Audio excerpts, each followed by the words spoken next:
नमस्ते दोस्तों। पिछले वीडियो लेक्चर में हमने क्वेश्चन नंबर 30 तक हमने देख लिया था। क्वेश्चन नंबर 31 देखते हैं। आरपीसी का जो हमारा फिजिक्स का पेपर है इसमें वो कह रहा है कि a converging lens of focal length 10 centimetre is placed in contact with A diverging lens. यानी कि दो प्रकार के लेंस है, एक तो कन्वर्जिंग लेंस है, एक आपका डाइवर्जिंग लेंस है। दोनों की फोकल लेंथ अलग अलग दी हुई है और दोनों को कंबाइंड कर दिया गया है। The power of combination is, दोनों कंबाइंड करने पर उसकी पावर क्या होगी। तो देखो इधर जो आपके क्वेश्चन में दिया है हूबहू मैंने जिस कॉपी कर लिया कि focal length of converging lens की ये होगी, डाइवर्जेंस की ये होगी। और आपको बताया कि डाइवर्जेंस लेंस जो होता है उसकी जो फोकल लेंथ होती है वो हमेशा माइनस में लिखी जाती है। पावर का फॉर्मूला क्या होता है, 1/f होता है। और यहाँ पर दो फोकल लेंथ है क्योंकि दोनों को कंबाइंड किया जा रहा है, तो यहाँ पे क्या होगा, इक्विवेलेंट हो जाएगी, मतलब दोनों को जोड़ने पर। तो सिंपल है, इसको मैंने यहाँ पर सॉल्व कर लिया है मैथमेटिकली, आप देख लेना। और -1/10 इसका आंसर आ रहा है। और f जो होगी, फोकल लेंथ जो होगी वो क्या होगी, कंबाइंड करने के बाद में -10 सेंटीमीटर आएगी। और सिंपल जो पावर होती है, आप चाहो तो इस प्रकार भी निकाल सकते हैं, आप चाहो तो इस प्रकार भी निकाल सकते हैं कि टोटल जो पावर होगी वो क्या होगी, पहले की पावर और दूसरे की पावर। सिंपल इस फॉर्मूले से आप निकाल सकते हो, एक ही बात है। अब देखो पावर का जो फॉर्मूला होता है वो क्या होता है, 1/f होता है, लेकिन इन मीटर होता है। तो या तो ये सेंटीमीटर को मीटर में कन्वर्ट करना पड़ेगा, तो भी आंसर क्या आएगा आपका -10 डायप्टर आएगा। या फिर सिंपल आप उसको सेंटीमीटर में करना चाहो अगर, तो आपको 100/f जो है वो सेंटीमीटर में लिखनी पड़ेगी, तब भी आपका सिमिलर क्या आएगा, -10 डायप्टर आपका क्या आएगा, आंसर होगा। तो आंसर नंबर 1 आपका जो है का सही होगा। अब बात करते हैं क्वेश्चन नंबर 32 की। ये क्वेश्चन बहुत थ्योरेटिकल क्वेश्चन था कि in a compound microscope the image produce by the objective is, यानी कि उस ऑब्जेक्टिव में इमेज किस प्रकार की होगी। ये तो बहुत इजी क्वेश्चन था। देखो उसकी इमेज जो है वो रियल होगी, एनलार्ज होगी और इन्वर्टेड होगी, यानी कि आपका आंसर नंबर 2 जो होगा आपका वो सही होगा। अब बात करते हैं क्वेश्चन नंबर 33 की बात करते हैं। The inward and outward electric flux for a closed surface are respectively, यानी कि इन किसी क्लोज सरफेस के लिए इनवर्ड तो इतना है और आउटवर्ड जो है वो इलेक्ट्रिक फ्लक्स इतना है। Then the net charge inside the surface, और उस सरफेस के अंदर जो है वो नेट चार्ज कितना होगा। देखो इधर जैसा इन क्वेश्चन ने बोला वैसा अपन ने मान लिया, अपन ने कोई एक स्पेयर ले लिया, उसके इनसाइड जो फ्लक्स है वो φ1 मान लिया, वो कितना है 8 × 10⁻³ है।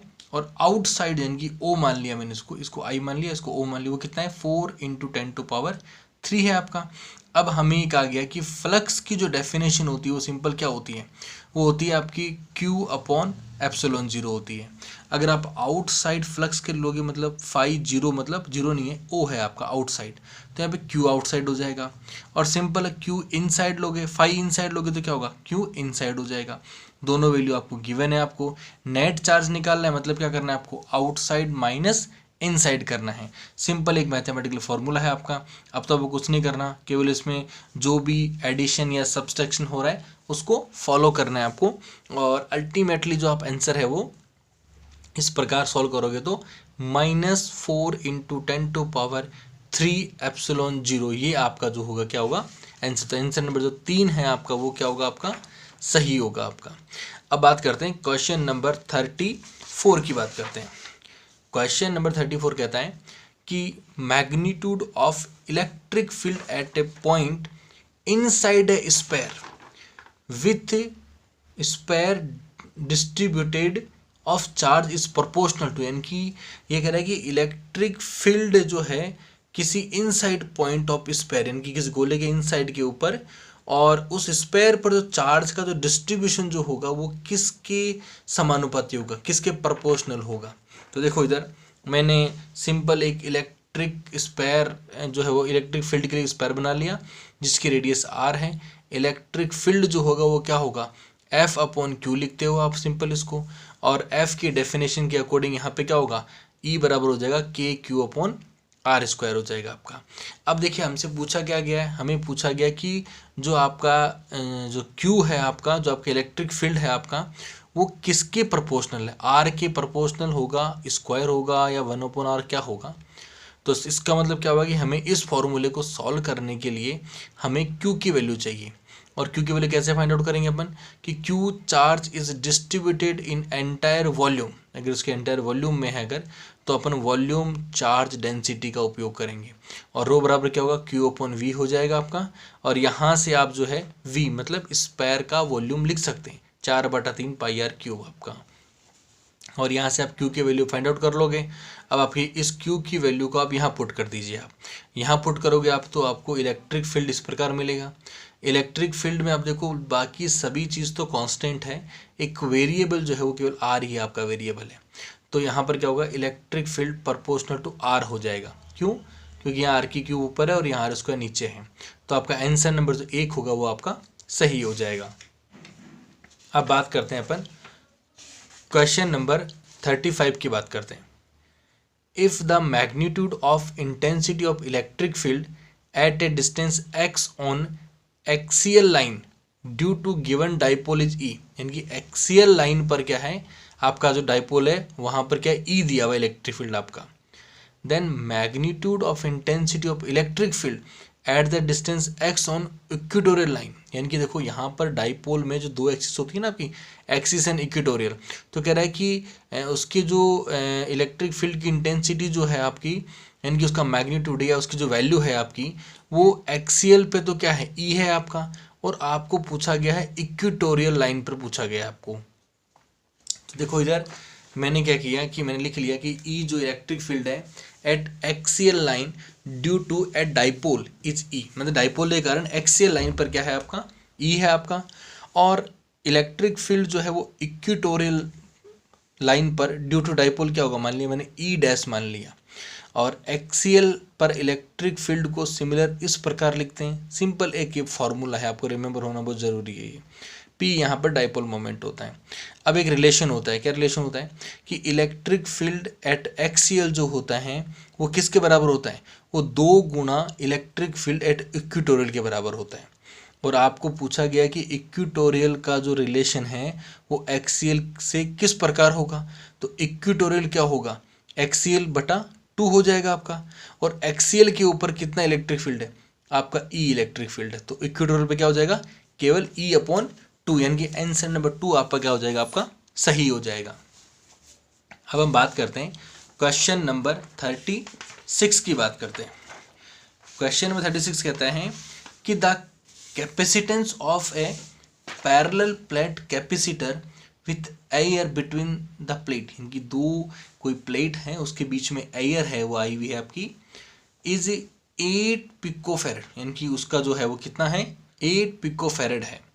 If the distance between the plate is reduce to half, अगर उन कैपेसिटर के बीच की डिस्टेंस को आधी कर दें, and the space between them is filled with dielectric, और उनके बीच में जो स्पेस है खाली जगह है उसको डाइलेक्ट्रिक से फिल कर दिया जाए, जो डाइलेक्ट्रिक कांस्टेंट क्या है 6 है आपका, then new capacitance will be, नया कैपेसिटेंस क्या होगा उस स्ट्रक्चर का। देखो जैसा क्वेश्चन ने कहा है अपन ने परफॉर्म कर लिया है। ये मेरे पास पहले 2 प्लेट थी, इनके बीच में डिस्टेंस D था, मैंने फिर क्वेश्चन के अकॉर्डिंग दोनों में डिस्टेंस क्या कर ली, आधी कर ली, मतलब D/2 कर ली, तो इनका कैपेसिटेंस क्या हो गया C डैश हो गया। अब देखो कैपेसिटेंस का सीधा सा फॉर्मूला होता है एप्सिलॉन 0 A अपॉन आपका D होता है, A आपका एरिया होता है, D आपका दोनों प्लेट के बीच की डिस्टेंस होती है। और आपको ये जो है वो क्वेश्चन के अकॉर्डिंग 8 पिकोफैरेड दिया हुआ है आपको। अब वो कह रहा है कि जो D को जो डिस्टेंस है उसको आधा कर दो, D बराबर D/2 कर दो, और आपका जो डाइलेक्ट्रिक कांस्टेंट जो इसमें दिया हुआ है इसमें क्या होगा वो उसका 6 गुना हो जाएगा, मतलब 6 एप्सिलॉन 0 हो जाएगा। अब तो कुछ भी नहीं करना है, इन दोनों वैल्यू को यहाँ पुट कीजिए आप। पुट करने के बाद आपको जो नया कैपेसिटेंस जो मिलेगा उसका फॉर्मेट क्या होगा, इनकी 6 एप्सिलॉन 0 हो जाएगा, या D/2, 2 ऊपर जाते 12 हो जाएगा। और ये जो चीज़ है पूरा का पूरा आपका पहले वाले कैपेसिटेंस C के बराबर है, जिसकी वैल्यू 8 पिकोफैरेड है। अब यहाँ 8 से मल्टीप्लाई कर दीजिए और आपको C डैश की वैल्यू कितनी मिलेगी 96 पिकोफैरेड मिलेगी। तो आपका आंसर नंबर 2 जो है आपका वो आपका सही होगा। अब बात करते हैं क्वेश्चन नंबर 37 पे बात करते हैं। क्वेश्चन नंबर 37 कहता है कि equivalent capacitance of the following combination is, ये आपको सर्किट डायग्राम दिया गया है, इस सर्किट डायग्राम में इक्विवेलेंट कैपेसिटेंस निकालना है। ये तो बहुत ही इजी क्वेश्चन था। देखो इधर ये आपका जो सर्किट डायग्राम बना हुआ है, इस सर्किट डायग्राम के अंदर मैंने इसको C1 मान लिया, इसको C2 मान लिया, इसको मैंने C मान लिया। ये दोनों जो है वो श्रेणी क्रम में है, मतलब इन सीरीज हैं। तो क्या होगा, ये आपका 1/c डैश इक्विवेलेंट कैसे निकलेगा, 1/c1 प्लस 1/c2, और ये 3/10 होगा, यानी कि 10/3 मान लीजिए आप। अब क्या होगा कि जैसे ही मैं इसको इक्विवेलेंट निकाल लूँगा तो क्या होगा, ये नया सर्किट डायग्राम बन जाएगा, इनके दोनों क्या हो जाएंगे, समानांतर हो जाएंगे। मतलब समानांतर मतलब क्या होगा, ये दोनों आपस में जुड़ जाएंगे एज ए सिंपल एलजेब्रा। ये मैंने सिंपल दोनों एलजेब्रा से दोनों को जोड़ दिया मैंने यहाँ पर। कैपेसिटेंस कितना बना, 22/3 बना मेरा, ठीक है, 22/3 बना। और जैसे आप इसमें भाग लगाओगे तो क्या होगा, सी इक्विवेलेंस कितना आएगा, 7.3 माइक्रो फैरेड आपका क्या होगा, आंसर होगा, यानी कि आपका आंसर नंबर 1 जो है आपका सही होगा। अब बात करते हैं अपन क्वेश्चन नंबर आपका 39 की बात करते हैं, सॉरी क्वेश्चन नंबर 38 की बात करते हैं। ये कह रहा है कि in a metre bridge experiment null point is obtained at 20 centimeter from one end when resistance x is balanced again another resistance y। यानी कि कह रहा है कि मीटर ब्रिज में अपन रेजिस्टेंस को जब बैलेंस करते हैं ना, तो क्या हो रहा है कि x रेजिस्टेंस को बैलेंस किया गया है, तब वो नल पॉइंट में 20 सेंटीमीटर पे प्राप्त हुआ है। What will be the new position of null point, अगर नए नल पॉइंट की पोजिशन, नल पॉइंट का मतलब है जहां पर गैल्वेनोमीटर का डिफ्लेक्शन 0 हो जाए, for same and when A resistance 4x is balance by y। अब वो कह रहा है कि पहले जो नल पॉइंट 20 सेंटीमीटर प्राप्त हुआ था, उस टाइम पे आपका जो है वो रेजिस्टेंस x था। अब मैंने रेजिस्टेंस को 4 गुना कर दिया है मैंने, तब नल पॉइंट है वो क्या होगा हमारा। देखो ये सिंपल एक प्रायोगिक क्वेश्चन था आपका। आपको पता है कि मीटर ब्रिज के लिए जो फॉर्मूला होता है वो इस प्रकार काम में लेते हैं अपन, R/L1 S 100 माइनस आपका L1 होगा आपका, ठीक है। अब देखिए यहाँ पर ऐसे L2 कह सकते हो, L1 कह सकते हो आप इसे। और यहाँ देखो मैंने सब लिख दिया है कि आपका R जो है वो आपका X दिया हुआ है क्वेश्चन में, S आपका Y दिया हुआ है आपका, L1 आपको 20 दी हुई है, L2 आपकी 80 हो जाएगी, अपने आप हो जाएगी, है ना, ये 80 आपका L2 होगी पूरी आपकी, ठीक है। अब देखिए यहाँ से ये वैल्यू को इसको L1 कर लेना, कन्फ्यूजन रहेगा हल्का सा, ठीक है। अब देखो यहाँ पे जो वैल्यूज थी मैंने पुट कर दी मैंने यहाँ पर, x/y की वैल्यू मैंने फाइंड आउट कर ली मैंने। केस 2 क्या कह रहा है, तो पहला केस था आपका, केस 2 क्या कह रहा है कि रेजिस्टेंस को 4x से रिप्लेस कर दिया जाए, ठीक है, और s वाला y वैसा का वैसा रखा जाए, तब ये नई डिस्टेंस क्या होगी जहां पर नल पॉइंट प्राप्त होगा। तो मान लिया वो डिस्टेंस मान लिया L होती है केवल, तो L2 क्या हो जाएगी, 100 माइनस L हो जाएगी। इस पूरे को आप पुट कर दीजिए वापस अगेन यहाँ पर, इसको आप अगेन यहाँ पर पुट करोगे अगर, तो अब तो केवल आपको सिंपल एक सॉल्यूशन निकालने के लिए इसको अलजेब्रा को सॉल्व करना पड़ेगा। मैं सॉल्व नहीं कर रहा यहाँ पर, बस मैंने एक सिनारियो आपको दिखा दिया है, पहले आपको इस पर आपको सॉल्व करना है। और आपका आंसर जो कितना आएगा आपका 50 सेंटीमीटर आपका क्या होगा आंसर होगा, जो कि हमारे RPSC की आंसर बुक के अनुसार हमारा 4 नंबर आंसर क्या होगा, सही होगा। क्वेश्चन नंबर 39 की बात करता हूँ मैं। क्वेश्चन नंबर 39 कहता है कि on A register 4 colors are orange, blue, yellow and gold respectively, then the resistance will be, यानी कि आपने रेजिस्टेंस के कलर कोड के बारे में पढ़ा होगा, ठीक है।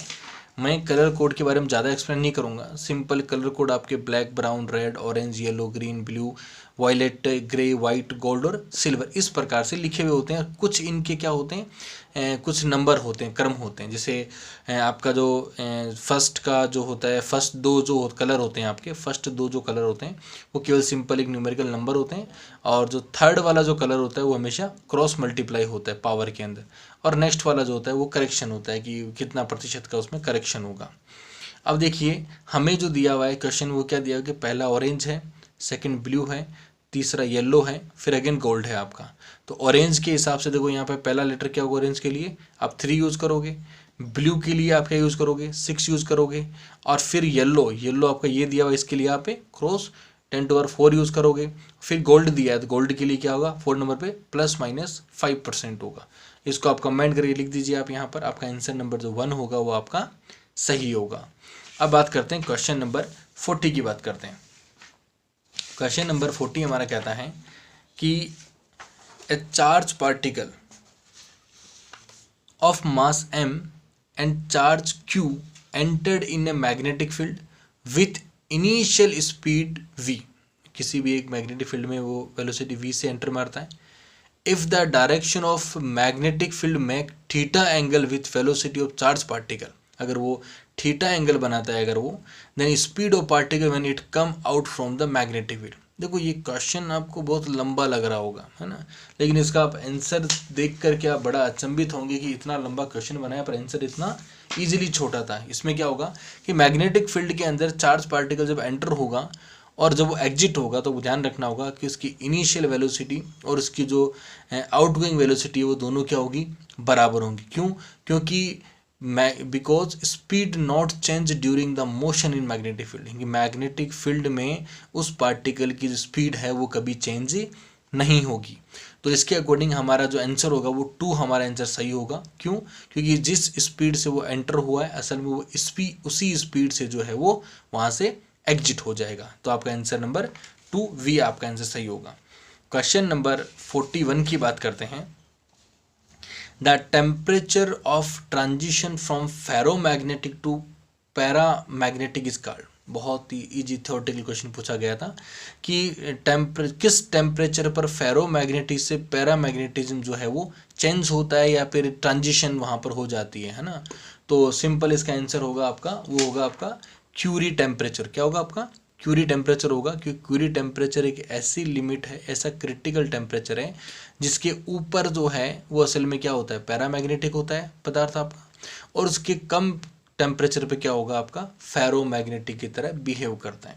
तो आपका आंसर नंबर 3 जो है आपका वो क्या होगा, आपका सही होगा। क्वेश्चन नंबर 42 पे बात करते हैं। Consider a long and thin straight wire carrying a current I, मतलब कोई एक लॉन्ग वायर है जिसमें करंट आई बह रही है। Magnetic field at point not along the length of wire, है ना, लेंथ ऑफ वायर के अलोंग नहीं लेना है अपने को। At distance R from the wire is proportional to, यानी कि कह रहे हैं कि मैग्नेटिक फील्ड जो है वो कहाँ पर होगा या किसके प्रोपोर्शनल होगा अगर आर डिस्टेंस ली जाती है तो, लेकिन डिस्टेंस आपको अलोंग द वायर नहीं लेनी है अगर। तो देखो सिंपल जो क्वेश्चन है, लॉन्ग वायर या थिन वायर, इन्फिनिटी वायर वाले जो क्वेश्चन होते हैं ना, वो असल में क्या होते हैं, एम्पियर लॉ वाले क्वेश्चन होते हैं। तो एम्पियर लॉ के अंदर मान लिया कोई एक लॉन्ग वायर है, उसमें करंट आई फ्लो हो रहा है, और मान लिया किसी पी पॉइंट पर, जो कि पी पॉइंट की जो डिस्टेंस आर आपने दूरी पर लिया है वो इसके अलोंग नहीं लिया, इसके परपेंडिकुलर लिया आपने, तो उस पॉइंट पर जो मैग्नेटिक फील्ड होता है वो एम्पियर लॉ के अकॉर्डिंग क्या होता है, B equal to mu 0 I upon 2 pi R होता है। और यहाँ पर जो B जो मैग्नेटिक फील्ड है वो किसके प्रोपोर्शनल होगा, क्योंकि म्यू तो कांस्टेंट है, 2 पाई भी कांस्टेंट है, तो कितना होगा, proportional to I upon R होगा आपका। तो आपका आंसर नंबर जो 3 है वो आपका सही होगा। क्वेश्चन नंबर 43 पर बात करते हैं अपन।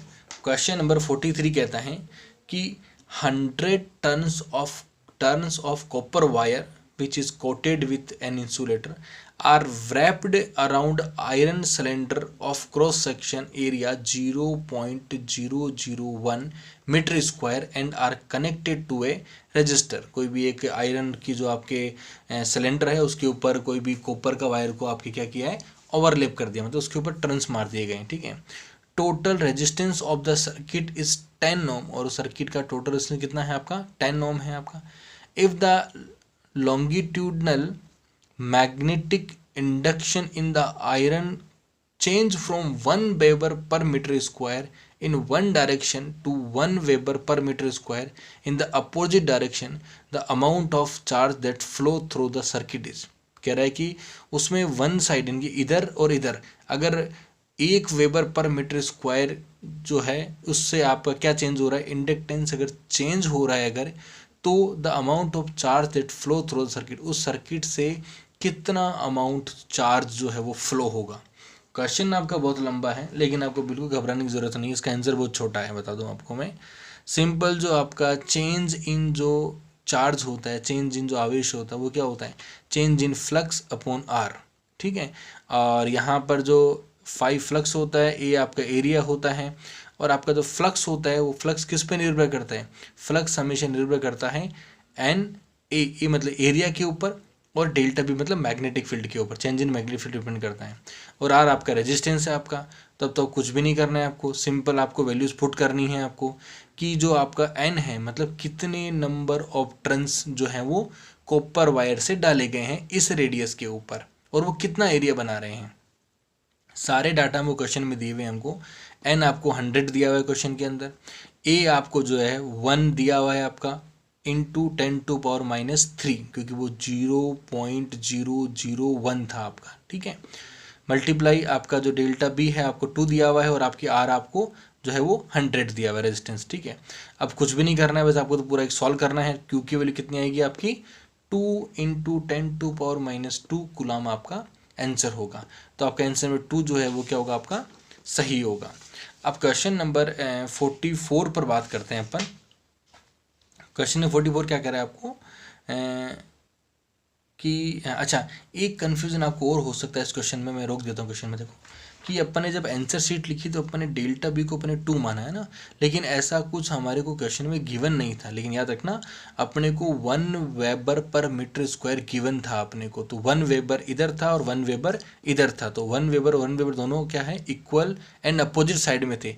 तो वहाँ से डेल्टा बी जनरेट हुआ कितना हुआ 1 माइनस से माइनस कोष्टक 1 होगा, तो क्या हो जाएगा वहाँ पर 2 हो जाएगा, ठीक है। तो ये 2 किसकी वजह से आया, वो जो आपको मैग्नेटिक फील्ड दिया था ना उसकी वजह से आया आपका। अब क्वेश्चन नंबर बात करते हैं 44 पे बात करते हैं, है ना। In AC circuit a source of RMS value 220 volt is connected, the circuit component should be capable to tolerating the voltage. देखो टॉलरेटिंग द वोल्टेज का क्वेश्चन कई बार एग्जाम से पूछा गया है, और ये एक सिंपल फॉर्मूला बेस्ड क्वेश्चन है आपका। इसमें कुछ नहीं करना है, ये आपका आरएमएस आपको 220 वोल्ट दिया हुआ है, वी आरएमएस का क्या होता है V/√2 होता है। अब टॉलरेटिंग वोल्टेज क्या होता है √2 से आरएमएस को गुणा कर दीजिए, तो वो क्या होता है टॉलरेटिंग वोल्टेज आ जाता है, और सिंपल गुणा कर देखिए आपको 311.1 वोल्टेज जो है आपका आंसर होगा, मतलब आंसर नंबर 4 आपका सही होगा। अब एक लास्ट क्वेश्चन अपन और देख लेते हैं अपन, क्वेश्चन नंबर 40 देख लेते हैं अपन कि in a LCR circuit capacitance is change from C to 4C for the resonant frequency to remain unchanged. यानी कि आपका कैपेसिटेंस है वो C से 4C रिप्लेस कर दिया गया है, और रेजोनेंट फ्रिक्वेंसी है वो चेंज नहीं होनी चाहिए। The inductance should be change from, यानी कि वो फ्रिक्वेंसी चेंज नहीं हो, इसके लिए इंडक्टर में आप कितना चेंज करोगे। अगर मैंने कैपेसिटर को 4 गुना कर दिया तो देखो इधर रेजोनेंट फ्रिक्वेंसी जो LCR होता है अपने, उसके अंदर जो फॉर्मूला होता है आपका वो क्या होता है असल में आपका FR = 1/2π√L.C होता है। आपने क्या किया इस LCR सर्किट में C को रिप्लेस किया 4C से आपने, ठीक है। तो आपने C को रिप्लेस कर दिया 4C से। अब फ्रिक्वेंसी चेंज नहीं होनी चाहिए, इसका मतलब क्या हुआ इस L को बटा 4 करना पड़ेगा, है ना। L को 1/4 करना पड़ेगा आपको, तो ही क्या होगा वो 4 से 4 कैंसिल होगा और वो फ्रिक्वेंसी हमारी अनचेंज रहेगी। For the same frequency L should be L/4 होगा, तो आपका आंसर नंबर 4 जो होगा आपका क्या होगा सही होगा। तो क्वेश्चन नंबर 46 जो है जो हम हमारे नेक्स्ट लेक्चर में देखेंगे। Thank you.